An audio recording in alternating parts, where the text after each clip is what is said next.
diamond-cut sea bass, topped with scales fashioned with baby zucchini. Veal cheek braised with onion and mustard. Smoked sturgeon cheesecake with caviar.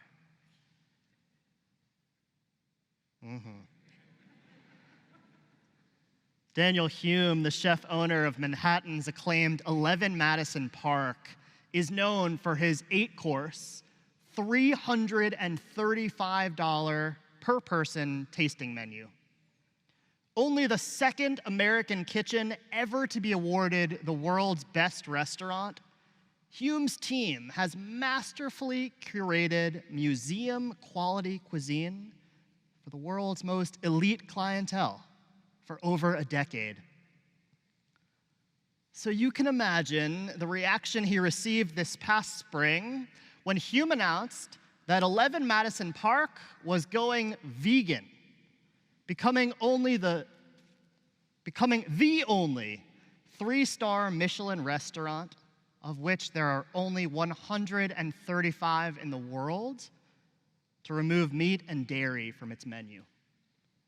It is unheard of for a master chef of Hume's caliber to avoid using cream or butter or bones in his creations. Overhauls such as this one for businesses like Hume's typically occur out of necessity in order to survive. But this shift for the top-ranked 11 Madison Park happened for a different reason.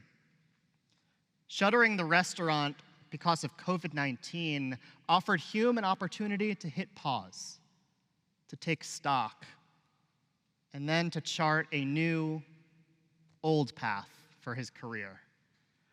What I mean is he chose to return to what initially inspired him as a young chef back in his native Switzerland, to prepare dishes that nourish and demonstrate respect for the ingredients and the planet, rather than just impress with the plating and the ambiance and his price tag.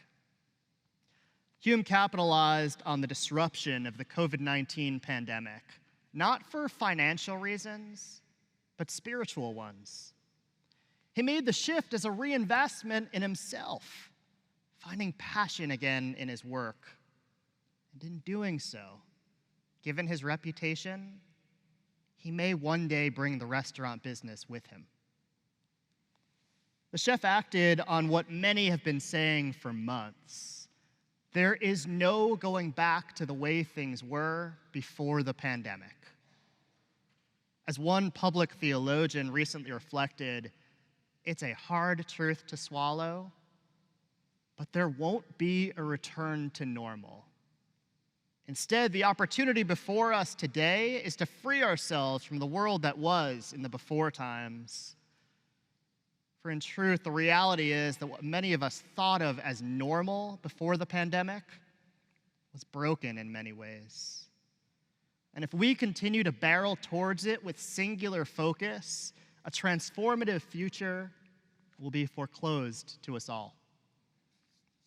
As one London Business School professor explains, events like the COVID-19 pandemic that disrupt our habitual routines have the potential to catalyze real change. They give us a chance to experiment with new activities and to create and renew connections.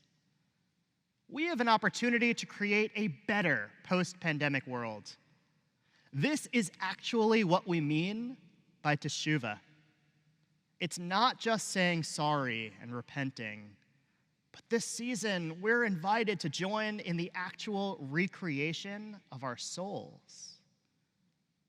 For our work this new year should not just be about refurbishing what we knew before, but rather creating better, values-driven future for ourselves, for our families, and for the world. It seems the world is waking up to what Judaism has professed all along, that the unfolding of creation is ongoing and without end. As our rabbis taught, everything that came into being during the 6 days of creation requires improvement. For example, the mustard seed needs to be sweetened. and humankind needs rectification. We are guarantors of a faith tradition rooted in the most remarkable of all religious ideas. Not only are we created in God's image, but we are called to act in God's ways, serving as God's partners in the ongoing work of repair and renewal. We are powerful.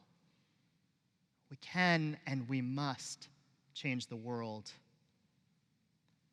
Perhaps I should say that we can choose to change the world or not. Choice being the operative word of the day. As today's Torah portion teaches, life is about making choices, and the choices we make have consequences. Parashat Nitzavim, the portion we read on Yom Kippur morning, concludes, I have put before you life and death, blessing and curse.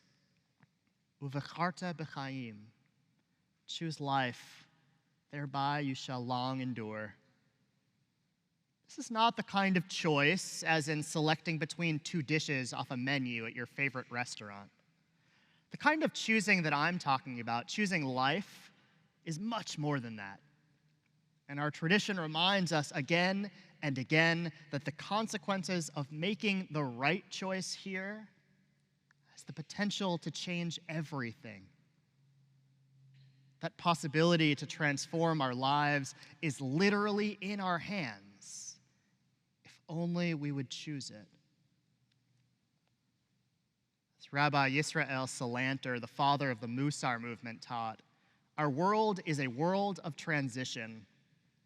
When we are improving and refining ourselves, we are in concert with the divine plan, fulfilling our purpose for existing in this world. Not only is the human being created for this purpose, but we are also given the ability and capacity to attain this supreme goal. But of course, doing this soul work is hard. It takes courage, strength to pull ourselves out of default mode, to awaken from the regular hum of daily living. And it is especially difficult when the world as we know it suddenly and dramatically changes forever, as it did for all of us in this past year and a half. So how do we start? Recently, Professor Hermina Ibarra, an authority on leadership and career development, shared her observations of individuals who have successfully made major life changes this past year. Despite major devastation during the pandemic, both loss of life and livelihood, Dr. Hermina observed that for people like Daniel Hume and the many who made major career shifts during the pandemic, so many now share how that forced separation from aspects of what we thought were our normal life, going to the office, traveling, eating out at restaurants, attending school in person, those offered many the space to reevaluate and reflect.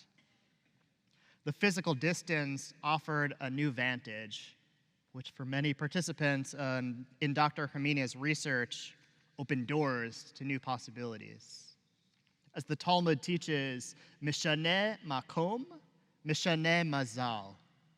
Change your place, change your luck.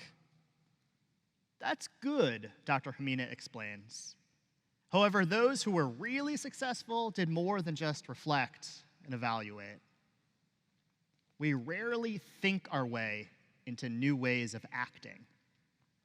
Rather, we act our ways to new ways of thinking and being.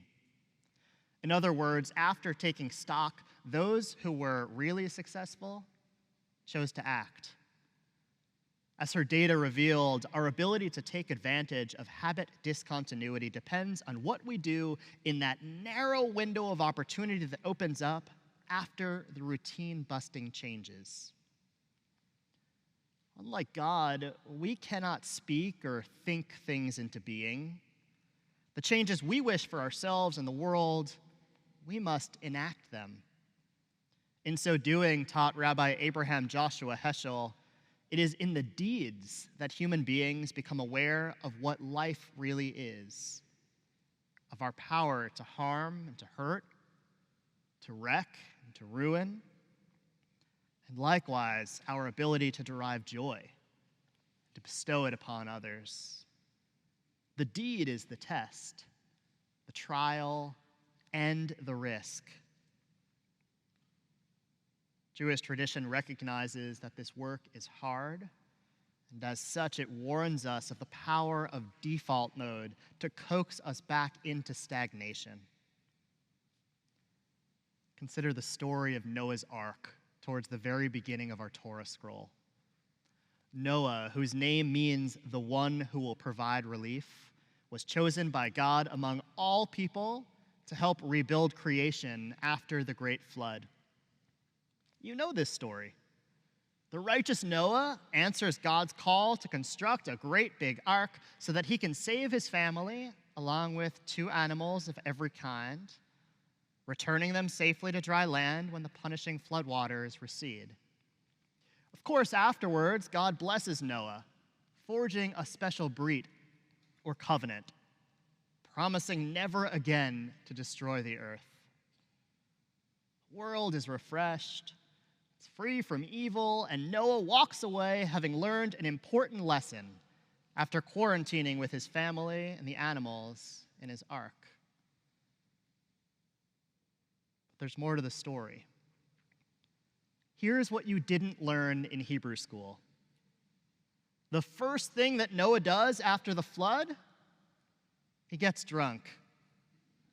Newly freed from the cramped confines of lockdown aboard the ark, with what I have to imagine was a terribly unpleasant cacophony of animal sounds and awful smells, Noah's first move is to plant a vineyard and indulge in the pleasures of life of the before times. Don't get stuck on the fact that he drank alcohol. This is not a sermon about substance use. His vineyard and his drinking could be replaced with any other of our normal behaviors that clutter up our lives and cloud our consciousness. Those habits and the tales that we tell ourselves, the things we think we can't break as if they are inflicted upon us from on high. I'm not really a prayer. I get so overwhelmed with all of the causes that need my attention. I'm just not the one my kid speaks to when they're struggling. I couldn't possibly learn to do it this way after doing it that way for so long. Who am I to think that I can actually make a difference? I was recently reminded of a story told of the great rabbi called the Chofetz Chaim. When asked how he had made such an impact in the 20th century Jewish world, he answered this way: I set out to try to change the world, but I failed. So I decided to scale back my efforts and only try to influence the Jewish community of Poland. But I failed there too. So I targeted the community in my hometown, but I achieved no greater success. Then I gave all of my efforts to changing my own family, and I failed with that too.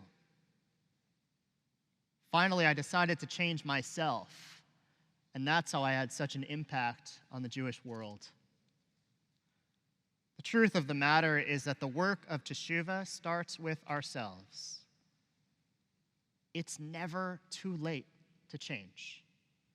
Jewish tradition, and these high holy days in particular, call us to claim our agency to choose life, to choose our own life and how we live it, and in doing so, do nothing less than change the world.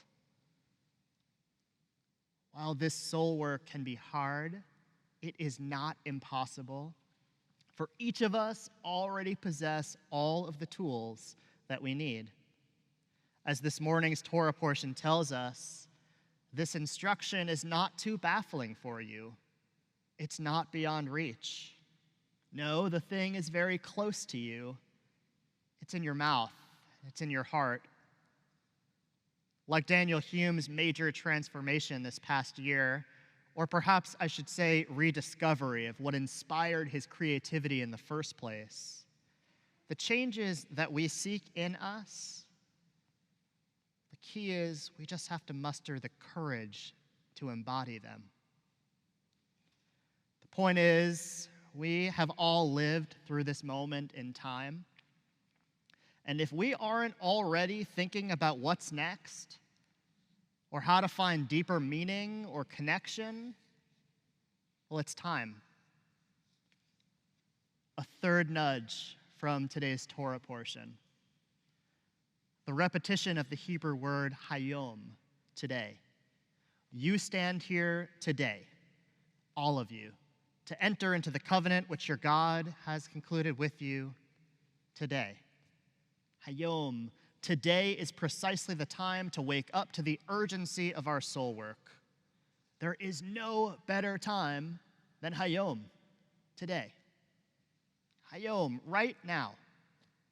Because whenever that switch flips in our minds, urging us to turn back to what is normal and to what is comfortable, well, then we squander the opportunity before us. So doubly today. Not only are we living through this exceptional period in our history that is ripe for transformation, but today is Yom Kippur, our annual reminder, both for each of us as individuals, as well as all of us as a collective, to engage in the work of teshuvah, if only we would choose it. Shana Tova.